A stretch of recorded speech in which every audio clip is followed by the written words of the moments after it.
अस्सलामुअलैकुम।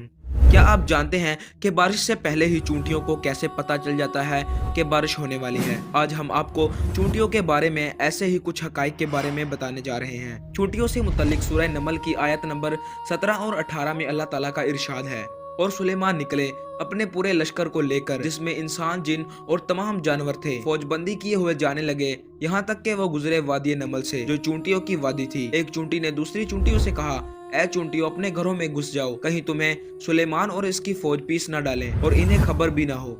हजरत सुलेमान ने जब इस चूंटी की बात सुनी तो मुस्कुराए और अपने लश्कर का रुख मोड़ लिया। चूंटियां हजरत सुलेमान से बात करती थीं और अल्लाह ताला ने हजरत सुलेमान को इनकी बात समझने की सलाहियत भी दी थी, जो बात कुरान ने 1400 साल पहले बताई।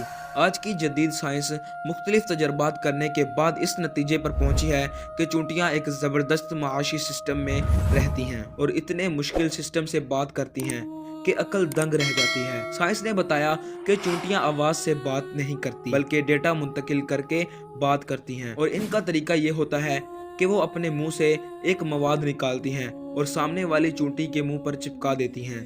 दूसरी चूंटी इससे सारा पैगाम डिटेक्ट करके समझ लेती है। इसलिए आपने अक्सर देखा होगा कि चूंटियां चलते चलते रुक कर दूसरी चूंटी के मुंह से मुंह लगाकर आगे चली जाती है। ये वो अमल होता है जिसमें वो डेटा मुंतकिल करती हैं। जदीद तहकीक में ये बात सामने हो चुकी है कि चूंटियां आपस में न सिर्फ बात करती हैं, बल्कि एक जबरदस्त निजाम के तहत जिंदगी भी गुजारती हैं। आपने अक्सर देखा होगा कि बारिश से पहले चूंटियां अपने घरों के बाहर गोल चक्कर लगाने शुरू कर देती हैं और मिट्टी का पहाड़ बना लेती हैं ताकि बारिश का पानी इनके घरों में ना आ सके। इन्हें वक्त से पहले बारिश का इसलिए अंदाजा हो जाता है कि इनमें कुदरती तौर पर सेंसर मौजूद होता है, जिसे हाइड्रोफ्लो कहते हैं। जब हवा में नमी का तनासब ज्यादा हो जाता है तो चूंटियां में मौजूद ये सेंसर इनसे महसूस करता है और चूंटियों के दिमाग को बारिश के मुतालिक पैगाम पहुंचाता है। इसलिए चूंटियां बारिश से पहले ही अपने खाने पीने और रहने का इंतजाम कर लेती हैं।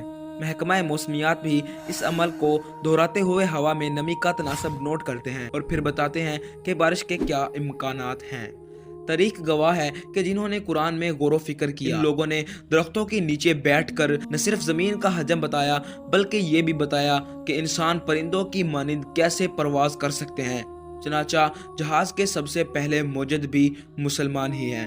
अगर हम कुरान में गौर व फिक्र करें तो ऐसी इजादात कर सकते हैं कि नस्ल इंसानी हैरत में डूब जाए। अल्लाह ताला ने कुरान में इरशाद फरमाया है, कायनात में अक्ल वालों के लिए बहुत सी निशानियां हैं। दोस्तों, ये वीडियो आपको कैसी लगी कमेंट सेक्शन में अपनी राय का इजहार जरूर करें।